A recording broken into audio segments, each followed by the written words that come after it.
Thank you, everyone. I guess to start the discussion off, we have Mr. Frederick to help with the moderated discussion of Yakilo's presentation. In addition to just what we're trying to achieve for this symposium and the intergenerational approach around the African. So, handing the floor over to you. Yes. Right.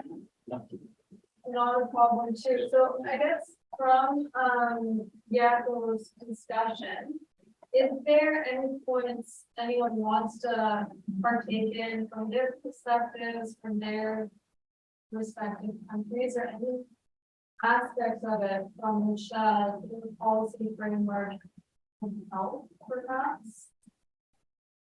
We can also equally, for the sake of time, go to the next video. There is Megan and here. So it's a question.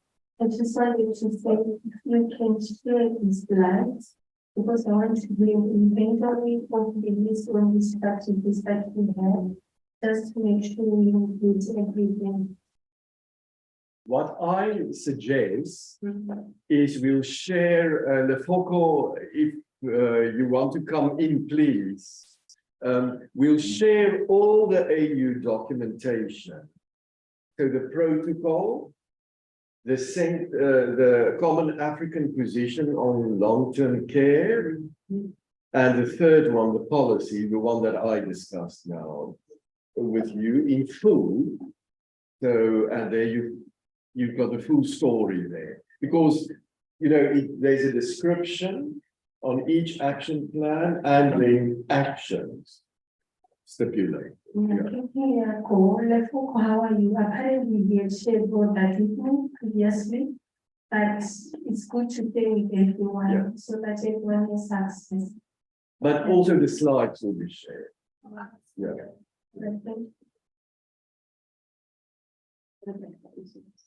Rebecca.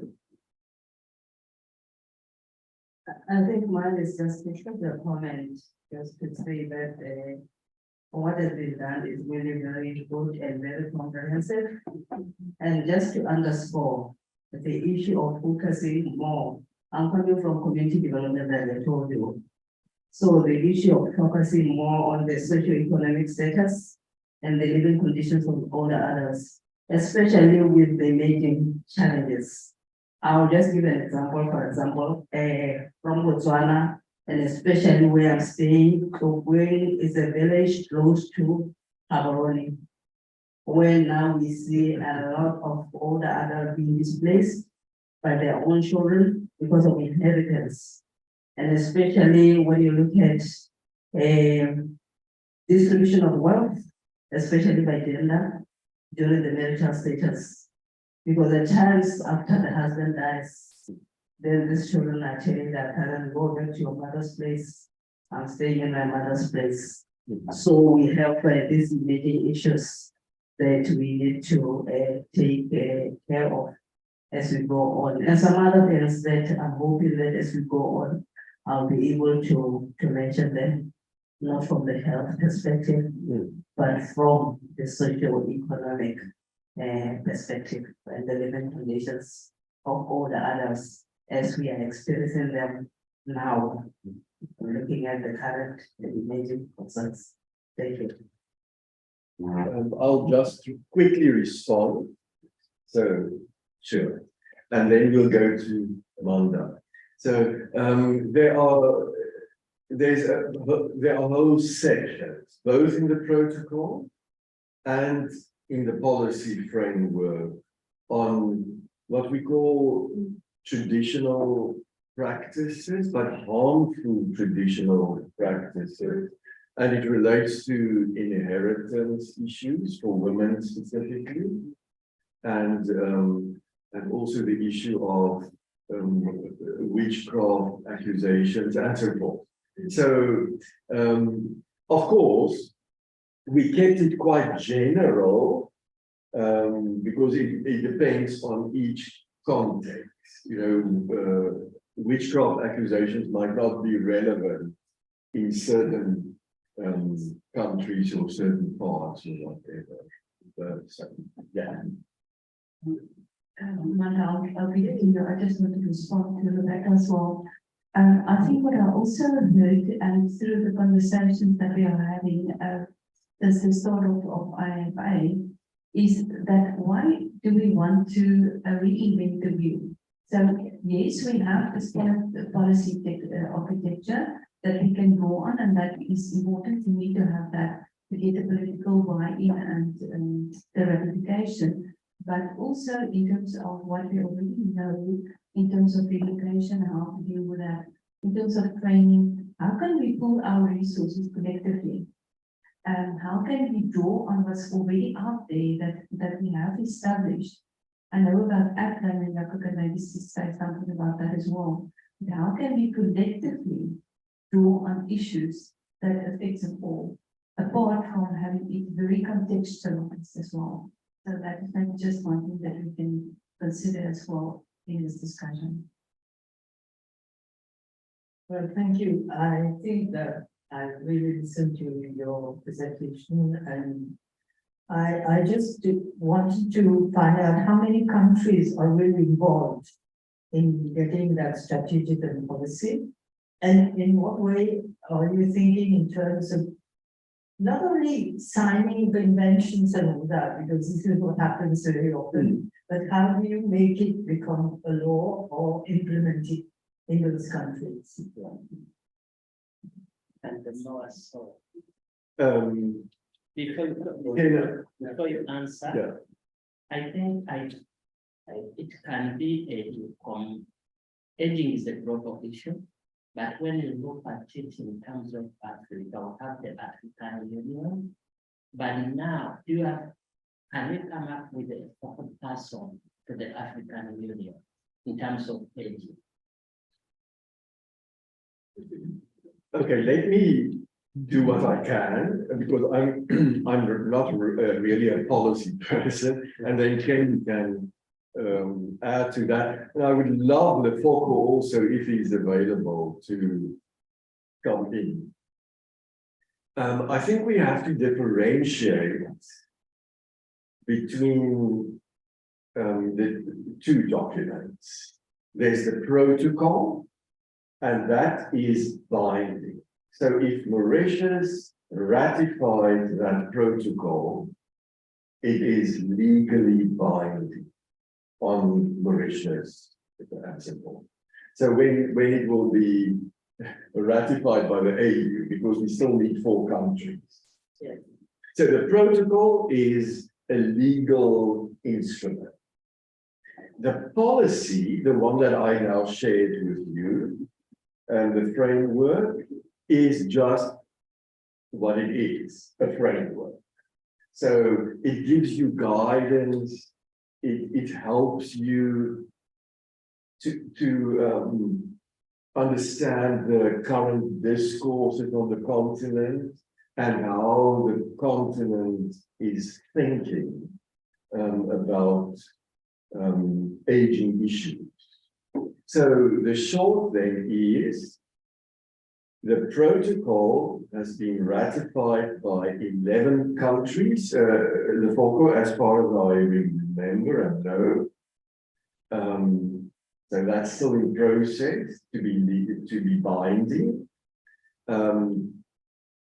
This policy framework has been adopted by the AU. So all African countries, all member states adopted it. And that is it. That is something really huge. So, so we have a common vision in Africa with this framework for the next 10 to 15 years. Good. I don't know whether I answered Rwanda, but that's yeah. It's to Kenya. Okay.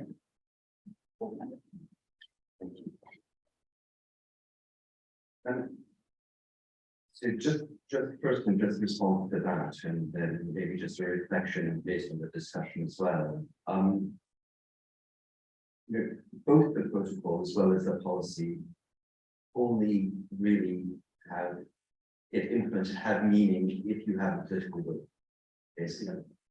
And that's where the protocol has the potential for being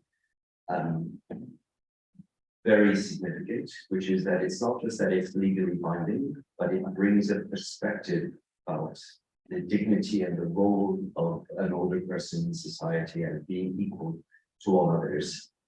But that is only going to be actualized, it's only going to be made real if you have that consent of everyone and recognize that. And so it really is just the starting point, it's a tool to be used. Legally binding, yes. But it's what makes it really enforceable is not because you have this court of law that makes it happen, it's because you have the societies from each of the different countries that basically hold their own governments to account. So how that happens in those different contexts is going to look different. But I just want to also add, just a reflection in terms of some of the policy challenges, I guess, that are being brought up. First, we really have to use this as an opportunity for starting our thinking about aging, not from the perspective of aging as a problem. If you begin the discussion as that aging is a problem, then older people are problematic and everything else follows from that. And we just cannot have that. It's just a reality. It's just a thing. It is. We do get older. It's not, we're hearing all of this. And I think that's one of the things that there's an opportunity now, especially in young continents, like despite the numbers, to begin to kind of take that process. But it's also disheartening, to be honest, when you hear some of the things that are going on, and you're hearing also. I mean, I was hoping, to get an intergenerational perspective that wasn't about separating out older people from the rest of society. And I think that's one of the things that we have to really, there's a chance to not replicate the mistakes of countries like the UK and others, where we made huge mistakes in the way that we address health and social care. That has meant that it becomes so much more expensive and so much more difficult for governments to manage these things because they didn't understand what lay ahead. You can see it now. So it's that's really important. I'll leave it there. There's another thought. It's getting. Yeah. Roxana, I don't know whether there's any virtual question. I think if anyone is interested, raising your hand on the Zoom would be really a great indication for speaking. So please do so if there's comments to be added virtually. I don't have too much access to the chat from my screen right now, but if you raise your hand, we can most definitely get to you. But Mr. Okay, thank you. I'm very happy to hear the first part of the presentation of Dr. Hoffman, and I want to add some few experiences I have in our country, and we're working on aging of the people rights since 10 years ago in Africa, Togo, who is a French country. And I can say that the first problem we face is the understanding of how other people can help the government policy or every plenty issues that was a priority for government. The government, the policymaker don't define very well what is the contribution of other people to help them to resolve the problem of the youth, or not only you, but the basic problem of the population. So we are trying to explain them the other people are very, have very solution to propose, or the policymaker they don't want to hear to hear from their solution that they want they have to propose. And I think the big challenge is we are the young people and the old people are very, there is a problem of a generational problem between the young people and the old people. But for us, the solution we propose is to, I think Mr. Dr. Ken says something that I want to also talk is people in Africa, they are think other people is financially a big problem for our country, who they are not find the solution, the solution to face, to give the basic solution for our population. So it's not a time to take care or even for the policy or the law, locally law, the government can support. They don't want to support the law because they think the laws is main financial problem.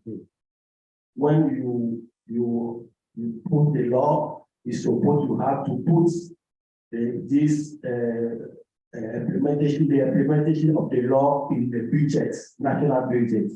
Or our local budget is very, very, very small to help them to target the year budget. So you don't want to add a new line of the budget. So for them, age problem or older people problem have to wait every time, even in Africa protocol, plenty countries they don't want to sign the protocol because they think when you sign the protocol, you have to make the domestic law to implement this protocol.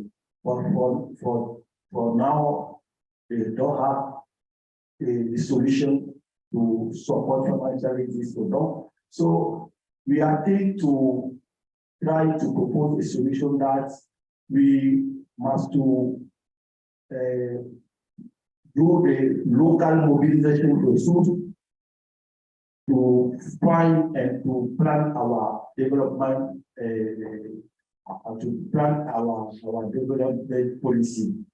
So for us in Anabi, we are trying to organize every year one forum on social, economic, and solidarity issue to promote how we can mobilize local resources to finance our policy, to finance our economy. I think this is our strategy. We are doing in Togo, try to promote, to mobilize, how to mobilize the local resource, the local finance, to find and to target to local development issue or any plenty issue that I think my language I have plenty things to say, but in English very difficult to me. I'll think to look for the best one. But usually you have to present age solution like other people have plenty things to bring to support our local policy to face the youth problem. Don't see the other people as a problem. You have to see them as a solution for the future of the youth. That's why I want to say. Thank you. We also just have a comment in the chat, if you can follow yours as well, but Fanatic, I'd like to unmute if you're able to, if not, we can voice your chat comments. Hi, everyone. Thank you. This is such an interesting discussion. I'm just listening to the comments coming through, and I think the challenge is really around how we domesticate the vision of these policy documents. And my comment in the chat was that I think for member states, we need to align our lobbying efforts to the domestic climate. For example, in South Africa, we have our national elections coming up next year. And perhaps part of our lobbying actions should be around engaging with the political parties to ensure that the aging agenda is included in their party manifestos. So I think the climate is probably fertile at this point in time to have those discussions.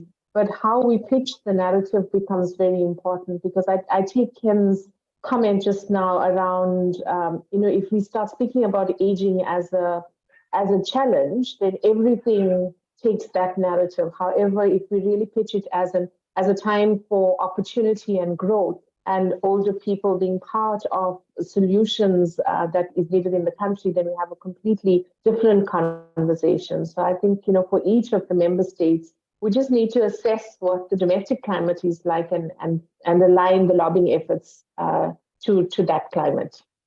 Thank you, Famida. I think it's such a pertinent comment. Lona, I know you attended a meeting around the new national insurance plan. So I don't know whether you want to comment whether aging is on that agenda. Prof, aging in the plan, it was very general that they presented. Aging is not specifically on that agenda that I can remember, but the bill is incredibly vague, although I do think it does speak to what Famida was saying, is how the passing of that bill has, I think, been connected to the current political climate with elections coming up. But yeah, I think it is a very vague bill at the moment. Thank you, Lona. So I would just like to ask Ken, if we think opportunity, and we as professors at the university, we 1, 2, 3, 4, 5. There's a DDC amongst us, teaching and learning. So short learning programs, I can already see. So Ken, is there the possibility that we could have a joint effort? Say for example, this is just our off the cuff, for a short learning program of some kind for policymakers on the translation of policy into actionable programs and so forth. Because I think that is generally a huge issue. People just don't know, they have this beautifully written document, and that's the story of Africa. Yeah. And nothing is really implemented. So I don't want to put you on the spot, but if you can, because you guys, you have a bit of experience around lobbying and advocacy and so forth. So this kind of change, any change, first, the comment I was going to make earlier is that, every country is struggling with these issues. And sometimes change can, I was at a meeting where somebody who was responsible as an organization of caregivers said that they've been trying to get a change in the law for 25 years. And they just finally achieved it, and just to get recognition that carers need some support. And so some change can take a hugely long amount of time to happen, even in contexts where you think it shouldn't be obvious. But look, there's a number of things in my experience that you come together and either come together or help individually. So first is that, and these are all about the different components of government and society. So you need to have government officials that are well educated, that understand something. So it's one thing to have the law or the policy, but are the people that actually are responsible for it? Do they, first of all, have the technical knowledge about it, but also do they see it as an opportunity or a threat? You know, are they looking at this as just more work to be done, or do they see this as contributing to their own objectives and what they want to do? So you have to have a relationship and to develop the things that speak to them and what they need. You really need to put yourself into the situation. You government officials, what do they have to do in their daily work, and how can you help them to do that? The other thing that's really important is, and you cannot get away with this, and this is at every level, is leadership. It's incredible how much change comes down to individuals. It's just having the right person in the right place that is just gets it and has the authority to do something with that understanding. And sometimes you can cultivate that, you can develop a relationship with someone and you're lucky and they find themselves in that position. Other times it's just because, you know, it's luck. But that leadership is also political, and so, you know, those decisions we're talking about, how you implement, fundamentally is about choices and priorities, and political leaders respond to political imperatives.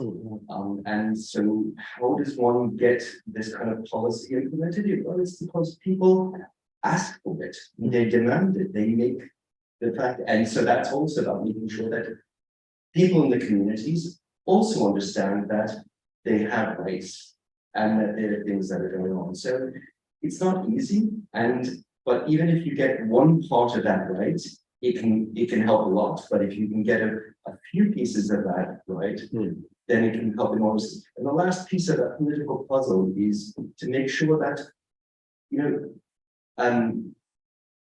what you want is for politicians to recognize, the leaders, ministers, to know that if they step into that space, you're asking them to take a risk and to kind of to move into something unknown. So they need to know that actually not only their constituencies asking for it, but actually that the rest of the political establishment is going to welcome them to do that. So the more that you can create a consensus amongst the different political parties that actually this is a good thing to do, then you're going to get the political leadership to step up. And our colleague from Togo gave us a good example of how to.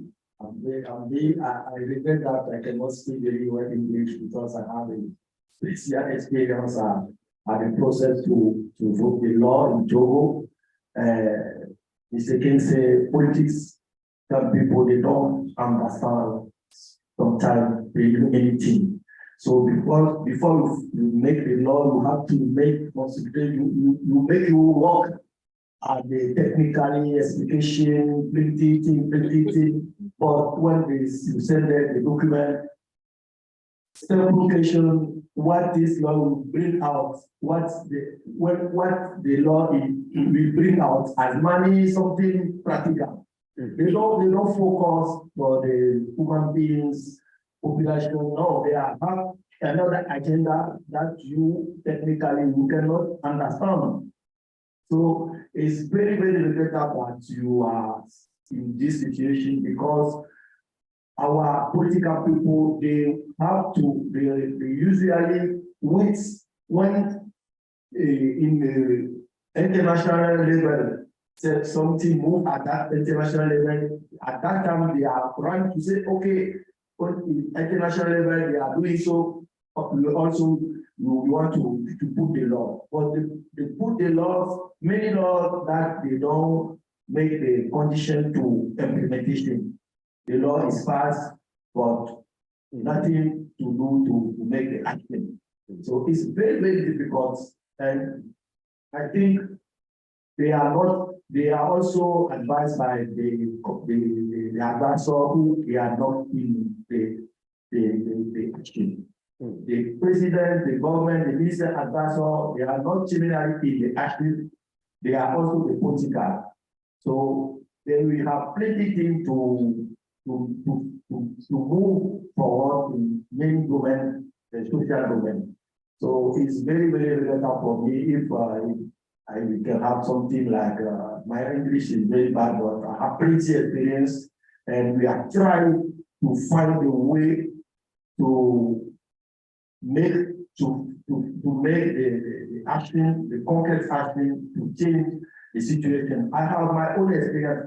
I create my organization because I have the experience with my father, who was age 94 years before he passed away. And I was a young at that time, but I can say if I didn't do some few action, my father will die when he was 18 years old. So my small action can make my father alive for 140 again. Huh? So there is small thing we can do.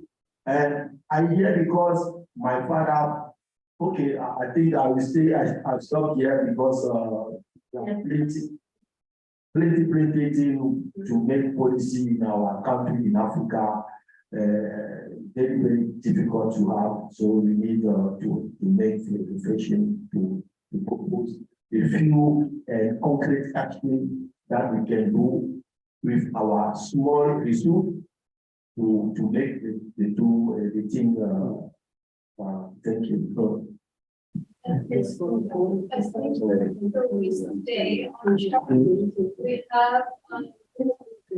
we have one person online, but after the presentation,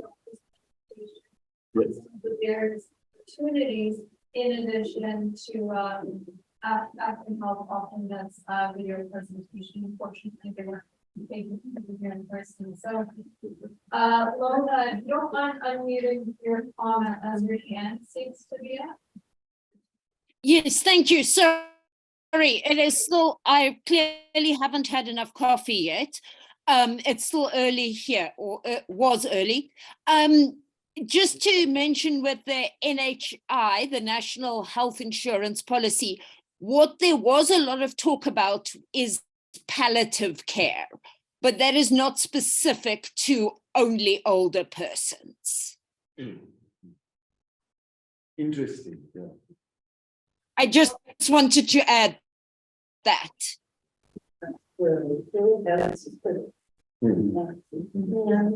No, and thank you for that, and thank you for pointing it out. Just so we make sure we stay on time, our next presentation is actually Mr.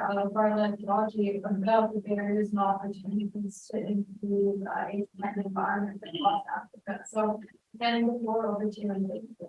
Thank you. And for me, when Prof. Hoffman was presenting, I kept realizing that actually some ways what I was doing.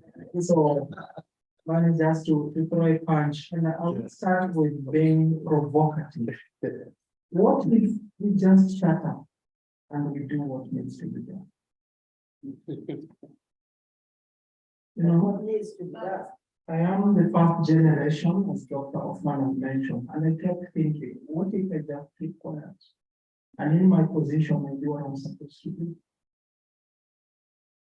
Some of us, if you listen to the conversation yesterday, they have that personal touch with their aging parents, and they took a role, and this can be a ripple effect to me, to my parents, and also to the generation that is coming.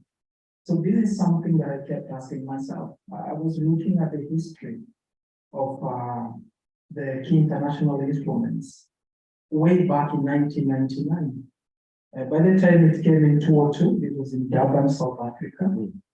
So there's a whole history that things still have been talking, and progress has been made. And now there's so much that is so progressive. So this is something that I thought about.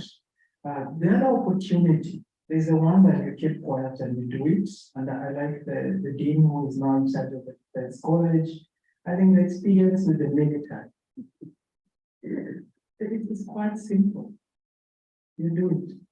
So now, in terms of the presence of instruments, It's a mere presence of instruments providing for the rights of other people does not ensure protection. It does not guarantee protection. And there are advances, there are realization of comprehensive sectoral responses on aging, on all that. This has been done. When you come back to Togo and the experiences we've had in terms of budgeting, priorities are never given to other people issues. This is something that we are experiencing in our day-to-day role at all levels, at national policy, and even with interact with our colleagues. But one of the things that I see as an opportunity, which was one of an action or principles in what Hoffman was presenting, was the human rights-based perspective. My understanding of the human rights-based perspective is that that particular person has a right to know, has a right to claim, and has a right to be told why we are making the decision. Why are we not doing it? It's something that I really see as an opportunity from a right-based perspective.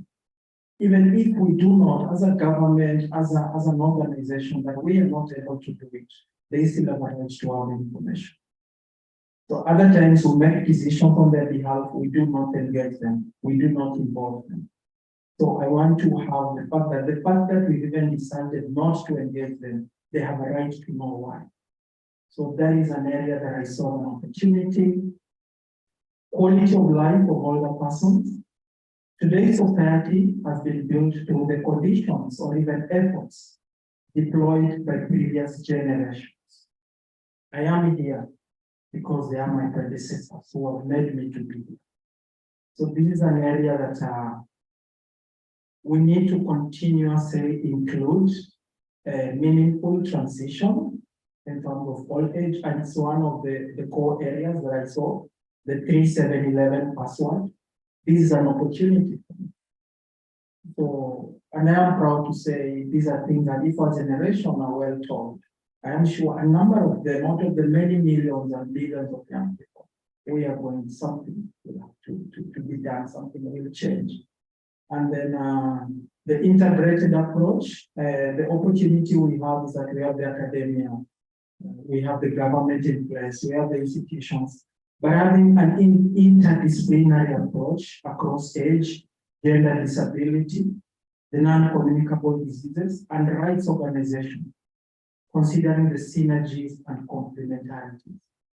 This to me is an opportunity in the progressive document.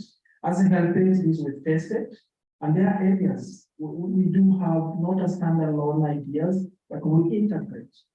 So we actually push from different angles. So within our thematic areas, we also have leads, we call them our portfolio leads. So as I'm focusing on a policy issue, someone else is poking the other side, someone else is poking the other side. So at the end of the day, you find we are able to sit down. So this is an opportunity, and the document that Prof. Hoffman mentioned, it actually captures that. On healthy aging, for a good example, we have the declaration of the USC 2019. We have the decades of healthy aging. We have the MIPA. We have the AU frameworks. So it's kind of a question of bringing the complementarities and synergies together. So these, to me, are very good opportunities. Healthy partnerships from the World Health. One of the things we need to know is that health systems across Africa are in need of improvement. They're in need of improvement. The public sector should not be expected to shoulder the burden of providing the needed services alone. They really need to work with two other institutions, so the power of two. So having a healthy partnership with the private sector, this is a deliberate, systematic collaboration of the government and the private health sector, according to the national health priorities. So most of the time is individual interventions and programs. Me, as a particular minister of health, what is it that I'm getting in return at the expense of the vulnerable groups they're talking about, including other things? So the healthy partnership from the World Health itself, this is something that we needs to focus on also as an opportunity. We have a lot of representations and associations. The fact that they are already been established, this is an area of collaboration. This is an area of collaboration, having discussions, having dialogue with them. So it takes me on issue to do the policy and dialogue, the opportunity to reinitiate necessary steps in improving engagement. And personally, I'm a strong believer in what COVID did. It really made us to realize that all of us, we are vulnerable. So it was an opportunity to help us reinitiate these discussions. So if you attest to the COVID experience, I remember that time I was in Tanzania, but I couldn't travel back home in Kenya. And there were a lot of experiences that we all had about COVID. Some were a week from the traveling time when the airport started closing down. To me, there was an opportunity to reinitiate discussions going forward. Information exchange among the constituencies that I've mentioned, academia, the NGO world, the private sector, and the government. And then new technologies, we need to factor that, it's a reality. Technology is not bad, it's how we use it. Then expanding of the social protection, Prof. Hoffman talked about the social agenda 2063. This is an opportunity. And then now the intersection of aging with other demographic, social, and environmental trends, the role of older people affected at all times. Let's take the shape, form, and response to the critical concerns. We can still have the intersectionality in what we are doing in areas of migration, urbanization, climate change, emergencies, and even rural development, just to inform the development and responses on aging. And then the youth employment, I took an example of Kenya, 13.4% of youths are unemployed. I saw this as an opportunity in terms of developing the long-term care systems. And if you look at our African experience, it's very rich. There is a succession plan. We are not so much into homes, but we are much into taking care of our own parents. So it will be seated here, and my mom is in a home. For us, it's abomination. I mean, you cannot even think about it. So the kind of that culture, if now we can institutionalize, it was there traditionally, and it's something that it's a value system that we pass across the generation. And this is an opportunity for me and in our context. And with that, I think I'm good to go. And thank you. This is some of the reflections that I had. Thank you. And just before we get into the discussions from that, I would like to play After Health Alternate Association's video with Dr. Nizam Didma. If that's all right. Just, we can also do a brief discussion and then jump in. It's a 15-minute video and it will complement Mr. Dodge. Yeah, let's see that. And then Vera could moderate the And we can have a concluding conclusion.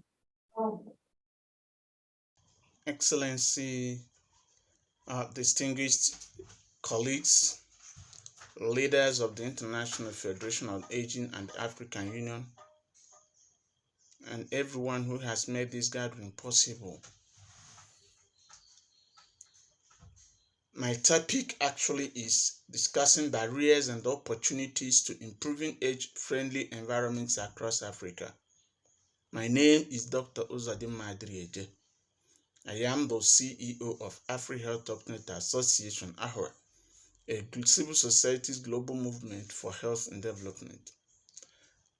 Precisely speaking about the subject matter, I am the global coordinator of the Disability, Elderly, Women, Vulnerable and Youth Project within AHOA, and I'm the founder of After 50, a group that is solely dedicated to the life of persons who are 50 years and above, the elderly. Afri Health Alternate Association is a community-focused civil society organizations, international movement network, coalition, and think tank that is deeply engaged in promoting policies, practices, programs, and interventions that enhance productivity, accountability, and transparency in society welfare, social safety nets, development work, sustainable development, and health. AHOA's mandate includes building an inclusive and broad movement for health and sustainable development, creating avenues to influence the design and implementation of policies, practices, programs, and interventions, promoting coordination, information exchange, and harmonization among the civil society and stakeholder groups across the world, and promoting citizen involvement, leadership, and accountability mechanisms in the implementation of respective interventions. Africa Top 10 Association has a global membership and partnership of over 1,600 organizations. I think while satisfying this sort of technology, maybe we could just have, and we can have it as a voluntary contribution to say what according to you would be feasible in terms of your specific country context, and what will be a next step. You can have some kind of maybe a dream or an ideal, or maybe something that you're already involved with. So if you can have a dream or a wish, what would that mean for your specific country? I'm going to ask Anda if you would like to start, and then we can go along with that. Yes. Thank you. But I have to talk in terms of nourishes. I should say that our elderly compared to others are quite well off. You talked about the NSF, but we do have free health system for a small population, of course, but from at any age, anyone can go to the hospital and get care all the time. And we also have, there is a universal pension. So from the age of 60, whether you work or if you stop working, you do get a pension from the government, which comes to about 12,000. It's going to be a bit more, let's say about $30, but it's enough for a lot of other people to take care of themselves and all that. Compared to what you were saying, and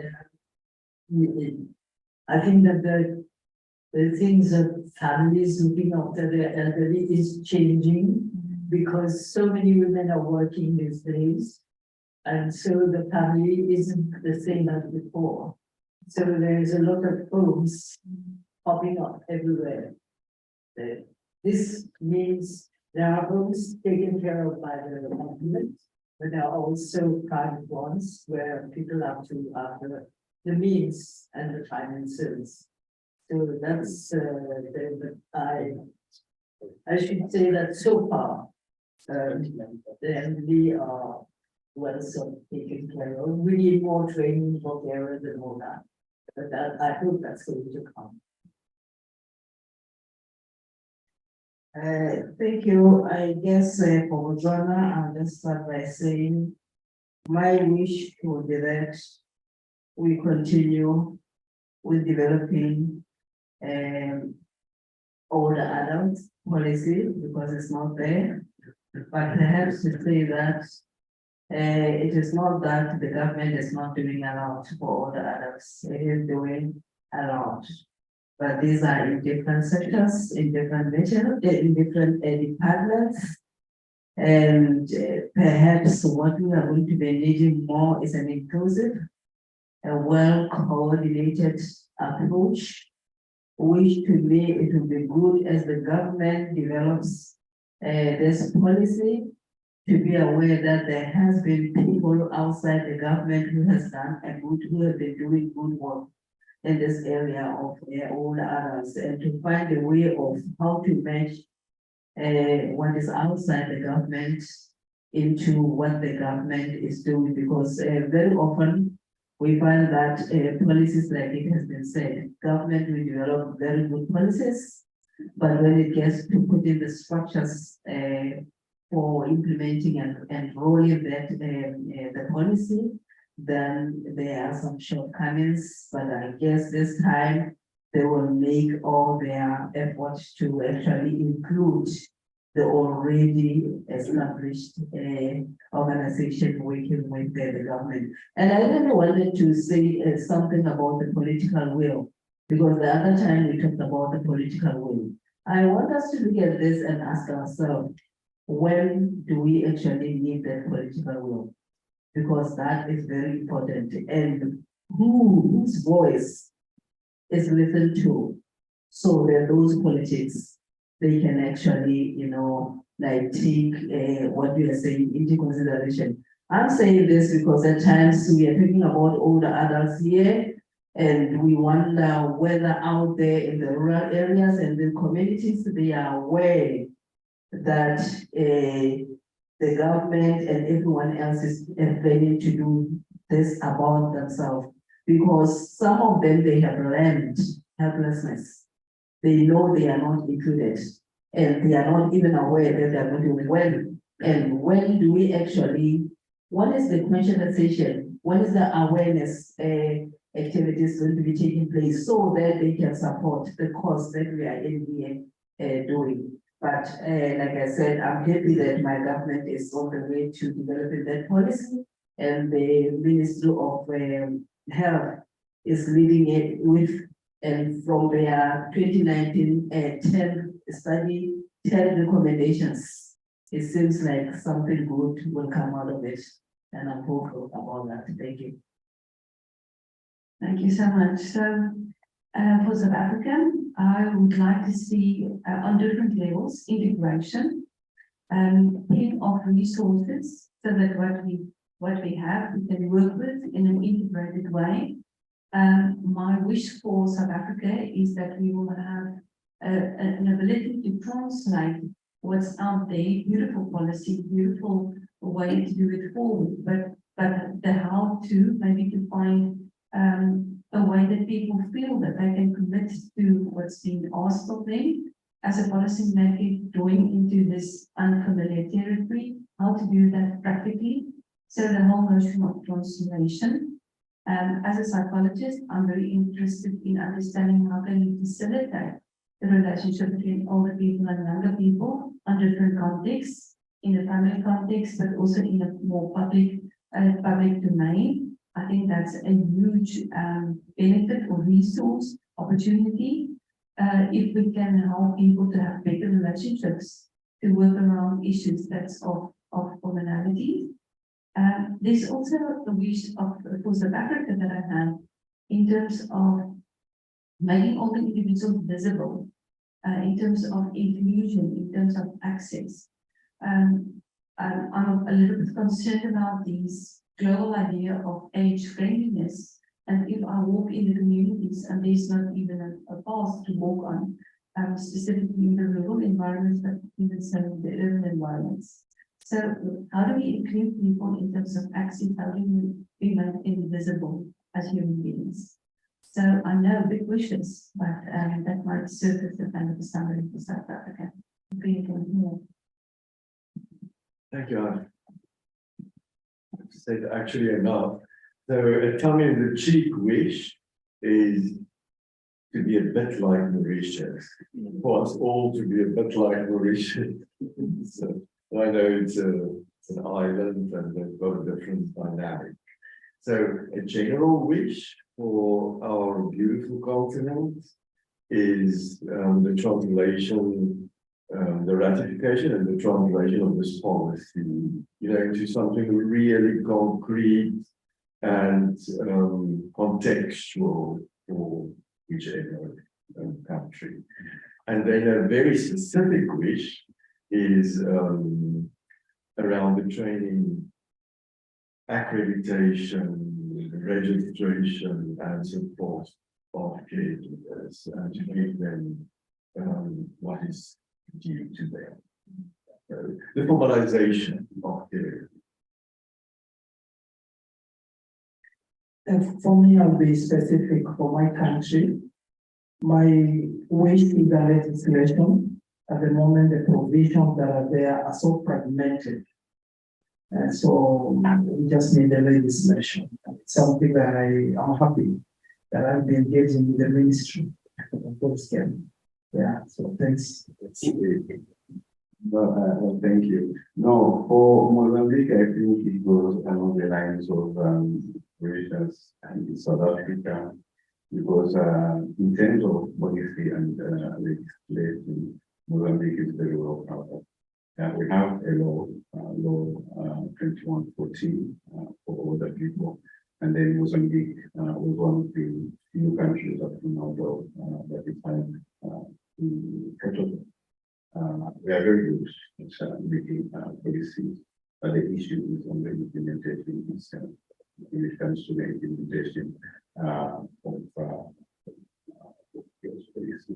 So the image is that we as an organization, together with our network members and like-minded stakeholders, we continue pushing for the government that we are really going to respect the rights of other people and also be able to assist those other people with the services regime and then as enshrined with what the protocol and the different laws in the country. Perfect. Well, thank you. And I see there are some comments in the virtual chat as well. So if those folks would like to take a moment to speak, I know in the chat we have Anima Sharma. If you're comfortable unmuting and voicing your comment, I'd love to hear it as well. And I see Kanyasile also there. Nobody is present. So perhaps some of the comments in the chat, I can just read it aloud. The Chikwa Chakti, they said it's urgent work that must be applied to everyone. There's also just been a lot of comments on how issues related to aging population are universal. Specifically, Anima Sharma stating that these are health, economic, and psychosocial events. We make policies to address these issues that provide pension, care, and social security, and so forth. So if anyone is able to unmute, we'd love to hear from you. It might just be a tech issue as well. But on that note, perhaps I can play the final presentation and we can. Lona is I can unmute and then maybe Siskandi can speak after me if she's able to unmute. Just to add to what our wish is building on saying need to stop seeing aging as the problem. I would like to add in that to move away from looking as a welfare case to seeing aging as an investment and a way we can build up the economy. For example, creating jobs and economic opportunities, decent jobs, and economic opportunity, entrepreneurial opportunities for women and youth while creating appropriate care for older persons. Thank you, everybody. So let's implement. Let's make. So all the best.